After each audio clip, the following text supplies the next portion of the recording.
We end up last time on the Maxwell equations and the constitutive relations for the Maxwell equations, and the most tricky constitutive equation. This is the equation relating electric current to the electric field. And so now we have a set of differential equations, and in order to solve those equations we need to discuss boundary conditions for those fields on the surfaces of various materials. And I would like to discuss now the following boundary conditions. Imagine you have a medium which consists of two materials which are having different characteristics. They have a different dielectric coefficients, magnetic susceptibility, and electric conductivity. And that is a kind of a picture which you have to keep in mind when we will be discussing what comes out from that pictures in a moment. And I have somewhere in the video the interface, and of course I will make an assumption that those material parameters, epsilon, mu, and sigma, change rapidly over on that kind of a black interface. And that is, of course, something which hardly ever happens in real physics, because the materials usually have a rather diffuse interfaces between them. But we will make an assumption that there is a sharp difference of those materials' coefficients on the given interface. And I draw here two objects which I will need in the further calculations. One is a small volume. This is this black thing. Does this? It should be moving on the. It is. So let's go back.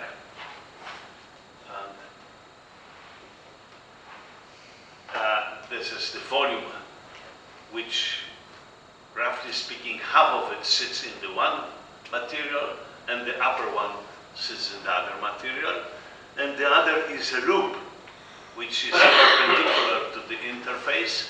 And again, lower part of the loop is in the one material, and the upper loop is the upper material. And let me now do the following calculations. We concentrate our attention now to this small sub-volume which sits half up and half down our interface. And let me integrate the Maxwell equation for the divergence of the displacement field over this volume. And of course, because we all have in mind the lecture on the differential forms, we know that there is something like the Stokes theorem, which allows me to convert the volume integral into the surface integral over the surface of that volume.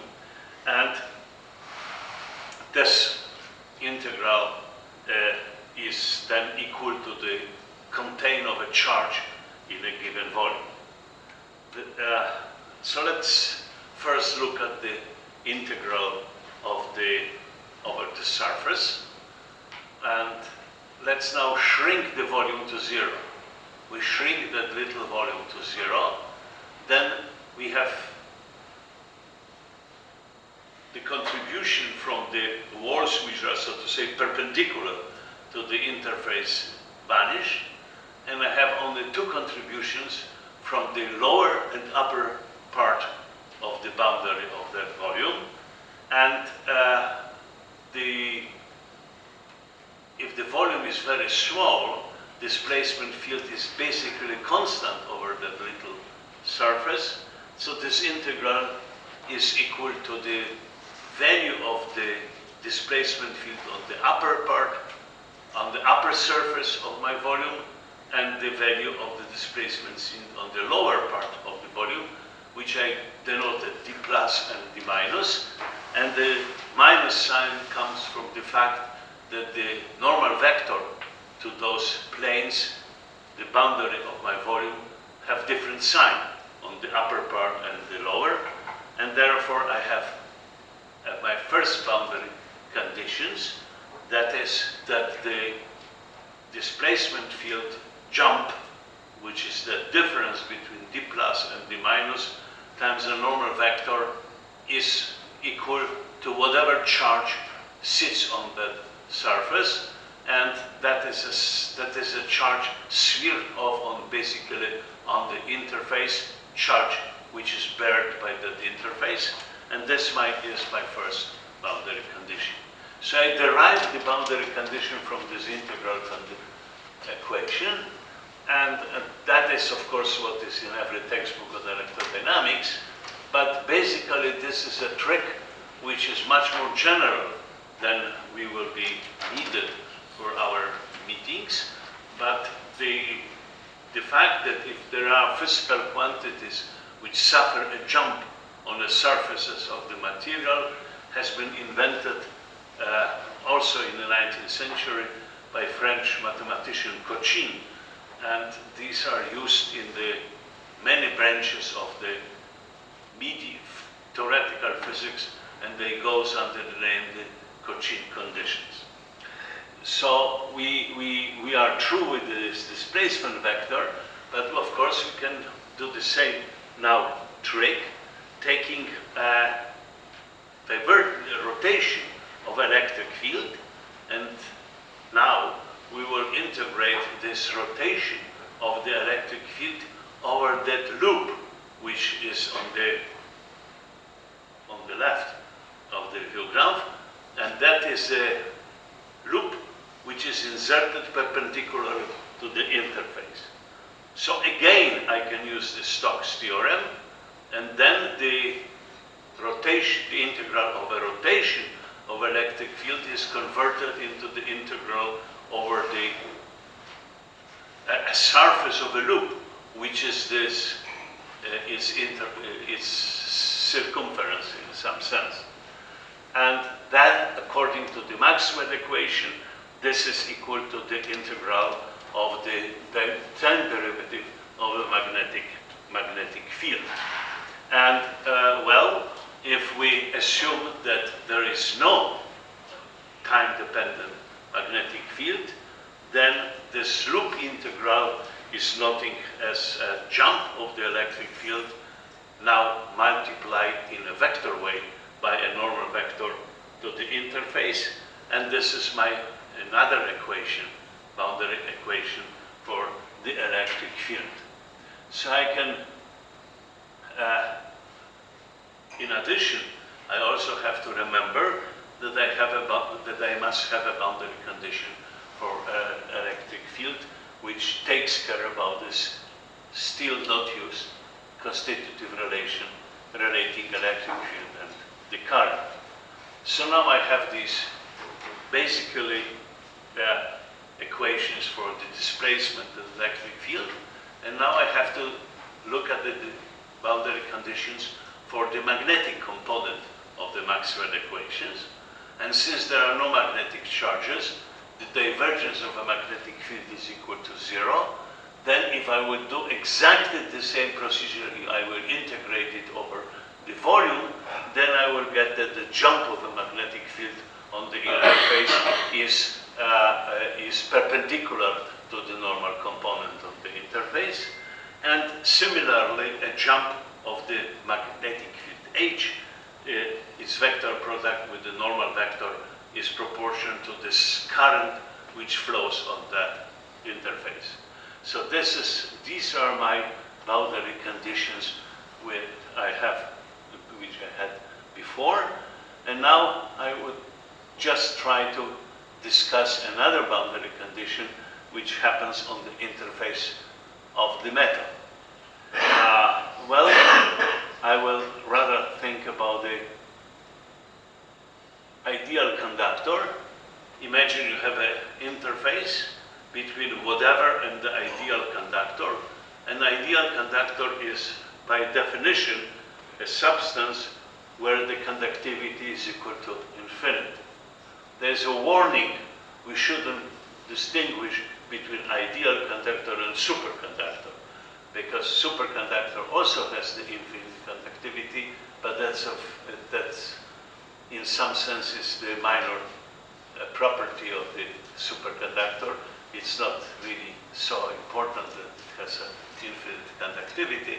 The other properties of superconductors are important. So ideal conductor is a simple something which has a very, very, very, very high electric conductivity. Since electric conductivity is so high, then the electric field inside of the ideal conductor must be equal to 0, because of by the Ohm law, the electric current is proportional to the electric field. If this coefficient is so high, then tiny little field, if it was existing inside of the metal of this ideal conductor, will generate infinite current. And that is, of course, what is physically not possible. Therefore, if I have an ideal material, ideal conductor, then the electric field inside of it is equal to 0. So I have electric field outside of the metal conductor, and it is therefore must be, by a boundary condition we discussed, perpendicular to this interface. And if it is a perpendicular to the interface, then this allows us to, this allows us to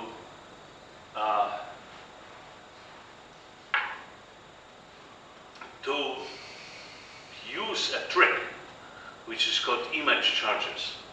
And that trick is the following.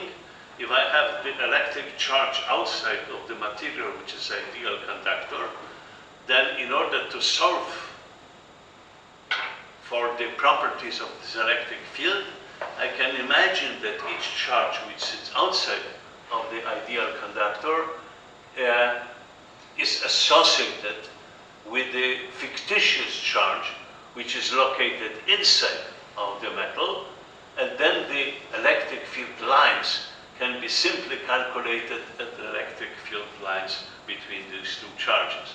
And of course, if I have a distribution of the charges, then the pattern will be quite complicated, but that's the method which is used to solve. Okay, so now we are basically through with the basic equations. We have the boundary conditions, and now we have to use them somehow. But before I will start using this for some purposes, I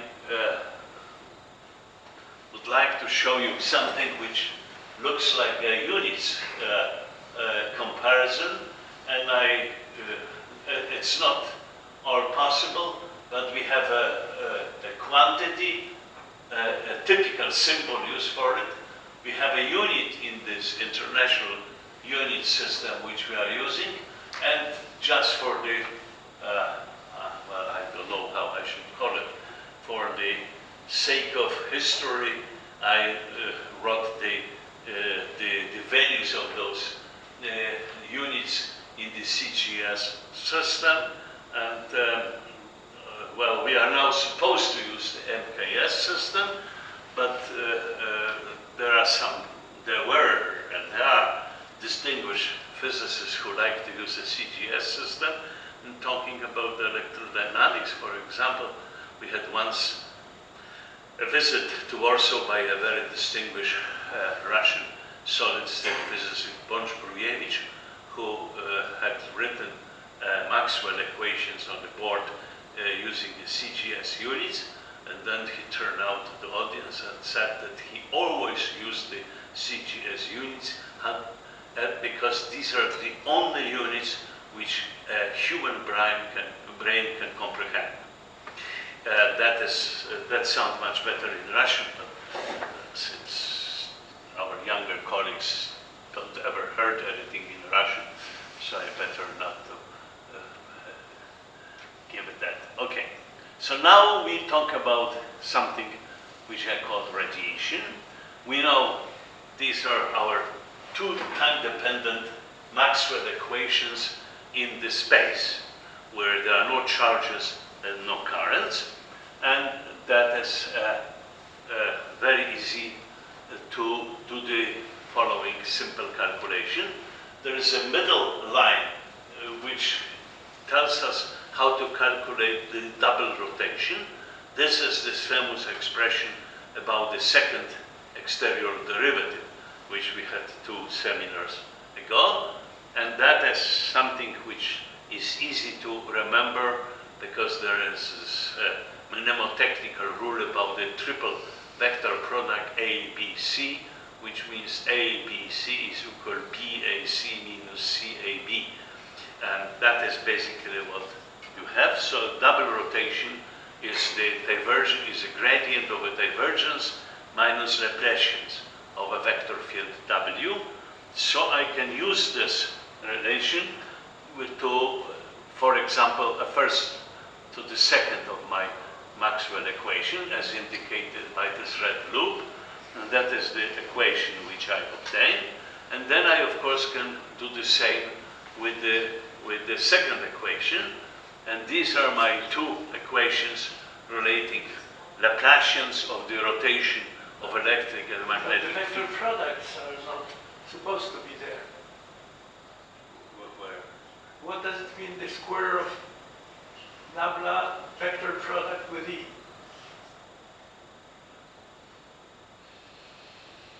There are no, the 2 is missing, is superficial. I mean, that comes out from the it's a mistake. No, 2 should it should be the Laplacian, and not the vector product of the Laplacian. Yeah, that should be Laplacian, not the vector product. The vector product is missing because of that second line. The cut and paste is dangerous. It's really dangerous, particularly that the right equations in tech, they are so lengthy that you have to fight the tendency of making a cut and paste of it.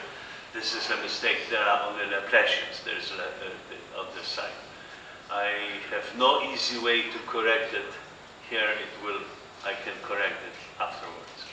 And then, of course, having these 2 equations, I can again apply the rotation, and then I obtain for each of the components, for E over H, the following equation. The only way to correct this is to do it on the screen, and to do it is the following.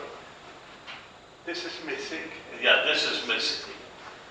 That should be, I know what was it. There's the multiplication was the times, and the C dot is the missing. Okay, sorry. Anyway, we obtained the equation, which is the D'Alembert equation for example, electric field. And that equation I can easily solve. I solve that equation via by a simple Fourier assumption. Let's make because it's a linear, I can look up at the equation where the electric field is proportional to the e to the power akx minus omega t. The wave vector is, length of the wave vector is the inverse of the wavelength of the electric wave, and the frequency is related to the wave vector by a speed of propagation of the wave. And it is easy to see from this equation that this velocity c is equal to the inverse square root of the product of these 2 coefficients, the epsilon 0 and mu 0. And in this way, this is the mathematical expression, let there be light. That is how we learned that the light is electromagnetic wave. But for the plane wave solution of the Maxwell equation in free space, I can derive the following relation between the electric and magnetic field, and out of those 2 equations, it is elementary to derive, that the length of the electric field ratio to the length of the magnetic field is a square root of the mu 0 divided by epsilon 0, and that this quantity has a dimension of the resistivity, and the value is, roughly speaking, 3.377 ohms, and this is the quantity which is called the independence of the free space, and we will need it in our discussion of the antennas, because this is the impedance of the medium through which the electromagnetic waves generated in the antennas we use for the radios and whatever are propagated. So that is the impedance of the space. And now I'd like to remind you what are the relations relating to the energy of the electromagnetic field. And if we know this expression already from the Professor Białnicki lectures, but let me do the high school derivation of it. I'd like to calculate the work done by the charges moving, the electric current, the charges moving in the electromagnetic field. That work is just the electric current times the force which is acting on it, and then it is easy to calculate that this work is just the charge is missing. J has the rho in it. No, but J is the same on both sides, and F is not E, but it's yes. charge times. Yeah, that's a minor point. And therefore, I can use the Maxwell equation to substitute that equation, and then this integral can be calculated, and in order to write it in a decent form, I need two quantities. The one which is the sum of two products, electric field times displacement field, and magnetic field times the magnetic flux. And the other is a vector product of the electric and magnetic field. The units of them are different. The units of energy here is in joules per meter cube, and the units of the vector S is the joule by square meter per second. The first is the energy of electromagnetic field, and the other quantity is the famous Poynting vector, which when I was a student, it was also called the Umów vector, and Umów Poynting vector, and because in the Polish language it sounds vector umowa pointinga, there was always a confusion what kind of umowa is with writing this vector this way. Anyway, this is the Poynting vector, and therefore the expression for the work consists of two parts. It's the volume integral of a time derivative of the energy, and that's something which we understand. The work done, in order to work done, I have to calculate, I have to change the energy, and of course the integral comes that we have a volume. And this other one is the energy which flows out of that volume over the surface.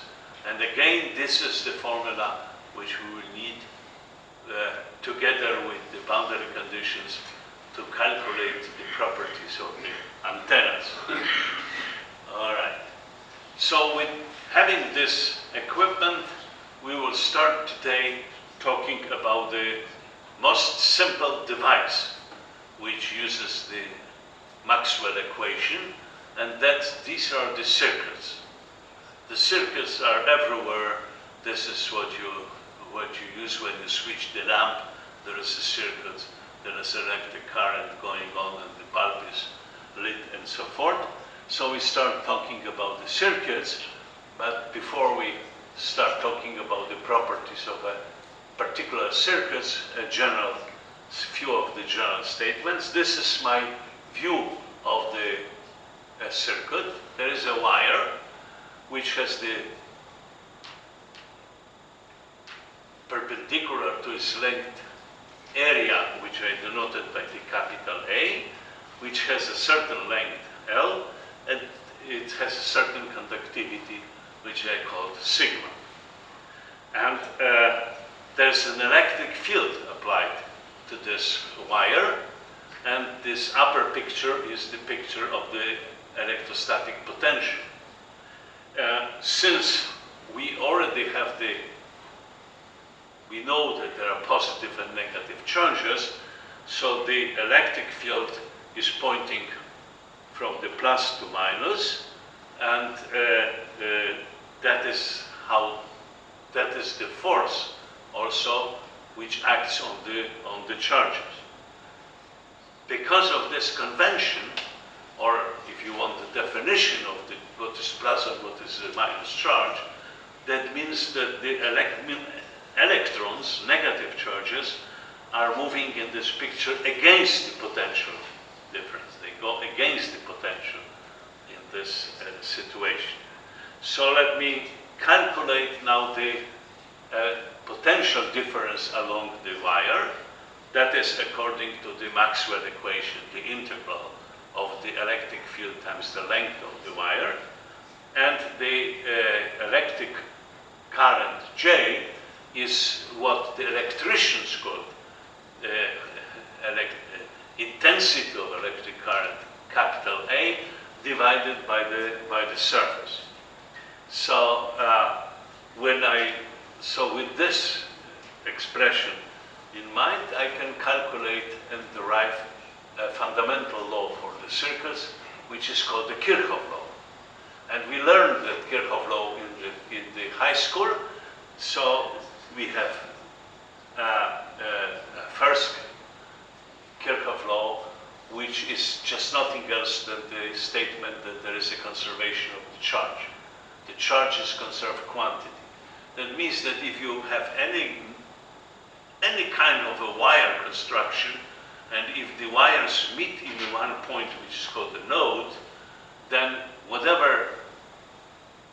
how many charges flow in that node, the same number of charges must flow out of the given node, because of the charge has to be conserved.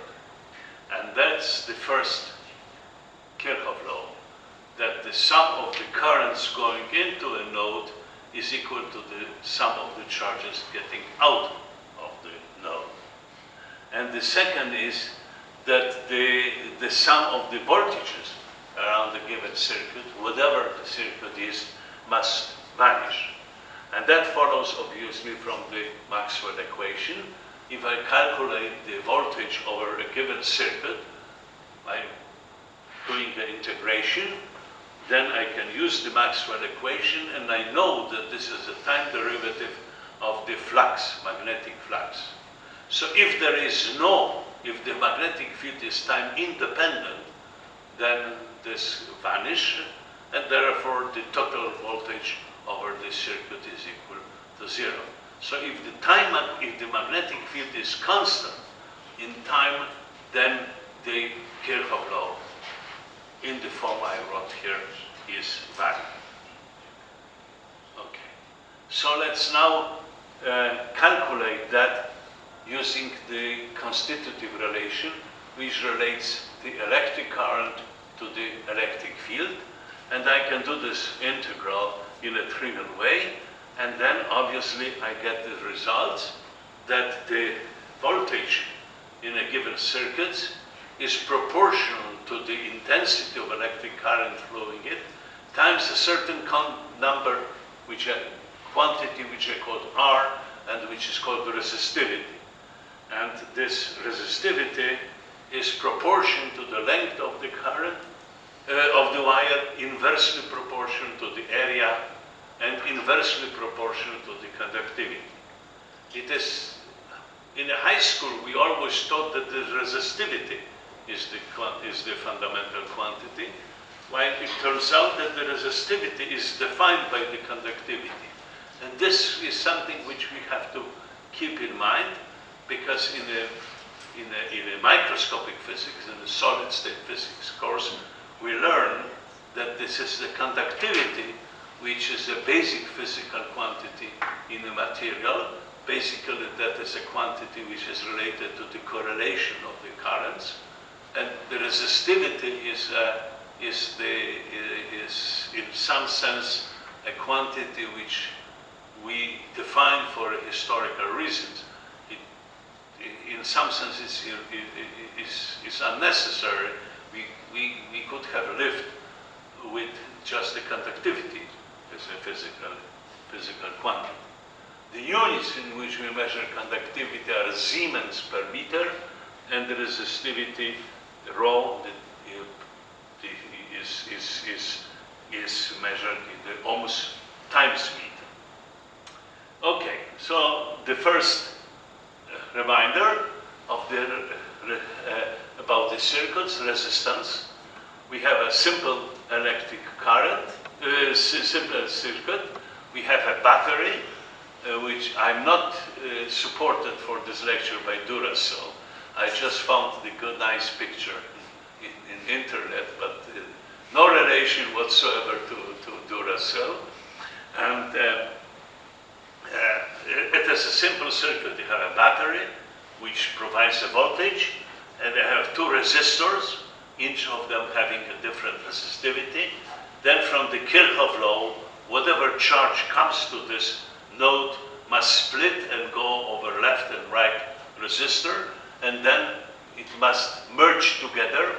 So that permits me to, and the total voltage over the whole circuit must be equal to 0, according to the Kirchhoff law. So there is a very elementary calculation, which all of you remember, that that for the parallel resistors, it is an inverse resistivity, which is additive. If I wrote two resistors in the serial, that would be that the resistivities are additive. So that's very simple, simple model. And let us now try to calculate the power which is in the electric system. Imagine now that I have a slice of a tiny little piece of my wire of the length dx and the area A, which has a density rho s, the specific resistivity there, and therefore the total, or rather, I'm sorry, the rho s is the density of charge within the volume. So the total charge in my little volume is equal to the product of these three numbers. So let me calculate now the change, how much energy is stored in little volume, which I denote as a dW, as a d times w. And this is a very simple calculation which tells us that this energy stored in this volume is this charge rho s times the distance times the area and times the voltage which is applied to this piece. And the power is how fast is the energy in that volume change. So I just need to calculate the time derivative, and the time derivative is just the electric intensity of electric current I times the voltage, and therefore it is the current square times the resistivity. So the power which is lost in the resistor is proportional to the square of the current which flows through it. As you see, everything follows from the Maxwell equations, and we can derive all the knowledge about everything which uses electromagnetic field using the Maxwell equations. But in the physics, in the applied physics, we, in addition to resistors, have also two other elementary objects. One is called capacitors, and the capacitors basically are two metal plates. If on one of those plates I put some electric charge. Then, of course, by induction, there will be another charge on this other plane, and it generates electric field in between those plates, and there is a potential difference created between those plates due to this electric field. And the ratio of the charge which I put on one of those plates to this voltage is called the capacitance, and it's measured in farads. Farad is a giant unit. The metal sphere, which will have the capacitor of 1 farad, is really huge. It has 1,000 of kilometers in its length, in radius, so it has very huge number, farad. But if I have this relation, then I may ask the question, what happens if I have a circuit where I have this conductivity and I apply a certain voltage? Then I can easily differentiate the definition of a capacitance, and I get the fundamental equation that the conductivity times the time derivative of the voltage is proportional to the current, and that is, of course, a displacement current. So let's look what happens if the voltage I'm applying to my capacitor changes in time in a sinusoidal way. And if you do this, then I can easily calculate the current, and the current turns out to be proportional to the capacity. And that allows me to define a quantity which is of the importance for the electrical engineers, which is called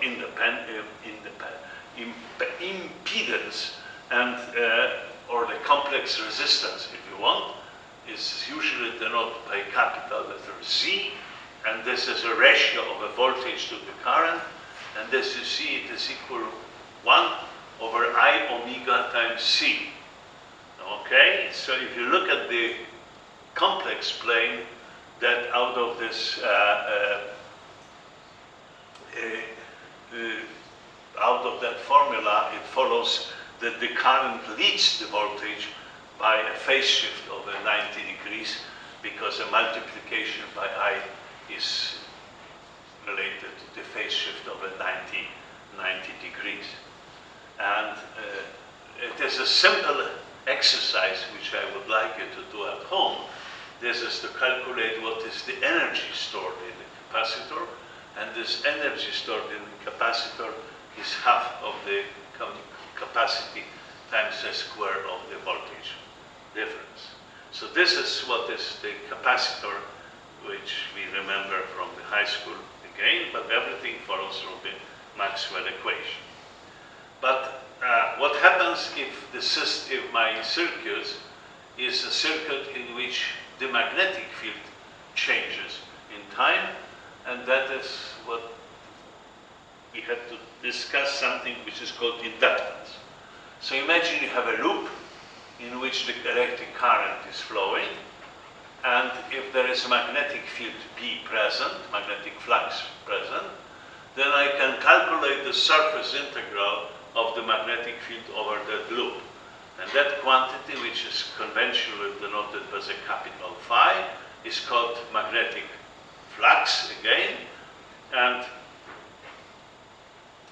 therefore the ratio of that quantity phi to the electric current, value of the electric current which flows in the loop, is called the inductance, and the units of that quantity is called Henry. And so again, let me do the calculation using the Maxwell equation. Let me calculate the voltage. This is a linear integral of electric field, and due to the Maxwell equation is a time derivative of a magnetic flux. Therefore, the time derivative of a magnetic flux is the derivative of the inductance times the electric current, and therefore I have another fundamental equation of electric circuits, that the voltage is proportional to the inductance times the time derivative of the current. So again, if an energy stored in the inductance is proportional now to the square of the current. So let me give you an example how I calculate the inductance. Imagine you have a solenoid of a length L, which onto which the voltage V is applied, and which has a certain number N of the loops put on it. Then the inductance is a magnetic field divided by the current. N is the number of these loops which are put on there, and the calculation is pretty simple, and the inductance of that solenoid is proportional to the square density of these wires, of these loops, times the length, times its radius squared. So we can calculate in a very simple way the inductance of a given system. And again, I can introduce the impedance of the sys. This is this complex resistivity, and the calculation is identical as for the capacitors, but now we find out that the currents lags the voltage by 90 degrees. So for capacitor, the current leads the voltage, but for the capacitor, for the inductance, lags the voltage. That is very important for our further discussion. So let's now discuss the power in the AC circuit, and I cannot resist temptation for making a certain historical detour. The picture which you see is a picture of a man who really built for us the electric world. His name is Karl Proteus Steinmetz, and this is a man who, as you see him on the picture with Albert Einstein, this was a Steinmetz who sponsored the first visit of Einstein to the United States. As you see, he was a hunchback. He was born in Wrocław. He finished University of Wrocław. There is a conflicting story whether he had finished his PhD thesis at the Wrocław at the university, which at that time was a Breslau University, or not. But he had to escape from Breslau. He was a very leftist individual. He was a socialist. He was an editor of a main socialistic journal in Wrocław there.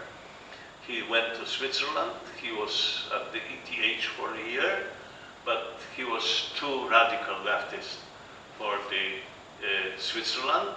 So he somehow got the tickets and went to the United States. It is a complete mystery how he was a cripple, how he managed to pass through this eugenic border on the Ellis Island, but he ended up in New York and was employed by the company which was making electric irons. And very quickly he solved the problem, and he is the man who explained what is the hysteresis, magnetic hysteresis. We will be talking about it in what follows. And that was the fundamental blocking point in building electric devices made out of metals. And that was such an incredible discovery that General Electric, which comes to existence roughly at the time, decided to buy Steinmetz, but he didn't want to leave the company. And so General Electric bought the whole company for the sole purpose of building a first scientific laboratory, of the industrial scientific laboratory, and General Electric built a laboratory for Steinmetz and connected it. And he moved there, and he made the electricity useful. At that time there was a fight between the AC and DC currents, the famous electricity war, and we are all told that Tesla was the inventor of the AC currents. That's true. Three-phase. What? Three-phase. Three-phase. Yeah. But then the problem was that the mathematics of building anything from the electric currents, which has been particularly three-phase current. For example, Westinghouse had a two-phase current because he was not capable of using mathematics, and that they didn't know how to do anything with it. And it was Steinmetz who made mathematics of the electricity. And if you will go to the offices of the General Electric directors, that if you are above a certain level of a director in the General Electric, you are obliged to have a Karl Proteus Steinmetz huge picture hanging on the wall. He was extremely rich, and he left in Schenectady. He used his own money to build a Union College there, which is now the university. He was all the time socialist. He was supporting workers. He built up a hospital for the workers. He built the kindergartens, schools, and everything. And when a certain individual show up in the world with name Vladimir Ilyich Lenin, Steinmetz started to communicate with Lenin, and it is a famous exchange of letters between the Steinmetz and Lenin, which exists in the Pravda, because Steinmetz wrote to Lenin that he should electrify Soviet Union, and there is a famous letter in Pravda, Atwiet Karlu Steinmetzu, which Lenin wrote, and it is quite possible that historians are quarreling about it, where it is famous, the communist with the power of councils and electricity, whether that is not really what Steinmetz taught. And he was also the scientist. He wrote a first book on relativity theory, taki elementary textbook on relativity theory in English, and in the United States was written by Karl Steinmetz. You may have seen there was a tragic event at that time in the United States, a textile factory which employed a lot of young girls who were ironing material was set on fire, and they were burned there. And this was a Steinmetz who was extremely involved in each time helping the workers. So if you go to the dry cleaners in Poland and everywhere in the world, you will see that the professionals have the irons with the wires going up, hanging to the walls. That was invented by Steinmetz, because previously the wires were on down, and that was easy, that there were always scrap materials on the floors, and if there was a spark in the wire, that could cause a fire. He was really incredible person, and John Dos Passos wrote about him in his book that he was the best purchase of the General Electric ever made. So this, all the theory how to describe mathematical AC circuits with all their complexity, that was done by the Steinmetz. So I thought that you might like to have it. And it is, of course, he was completely unknown in Wrocław. In the famous book by Norman Davies about the Wrocław, it's not even mentioned. So I'm very pleased that I convinced a mayor of the Wrocław. 3 years ago, I had the privilege to open up a little square in Wrocław, which has now the name of Karl Proteus Steinmetz. Okay, so let's again discuss. Imagine we have a AC circuit, the current is alternating, flowing in the pure resistivity circuit, then the calculation is very simple. A power is a product of the voltage times current. Power is a product of voltage times current, and that is, of course, the formula which we already had. And the units of power is then called watt. Okay, so that was an example. But let's now discuss what happens if we have an AC current and if the voltage changes in time. So I did a simple calculation. I assume that I have a voltage in my current, in my circuit, which is proportional to the cosine omega t, and there is a phase shift of a voltage, which I denoted as a theta v, and similar expression for the intensity for the electric current. And then there's a very simple calculation. I calculate the power. This is a product of two functions, two sine functions. Well, there's a mistake. There should be cosine, because the voltage is a cosine, so there's a mistake. But I mean, I could have done this calculations as well. It will be slightly more complicated. And then the power is equal, slightly, the result is the following. The power is proportional to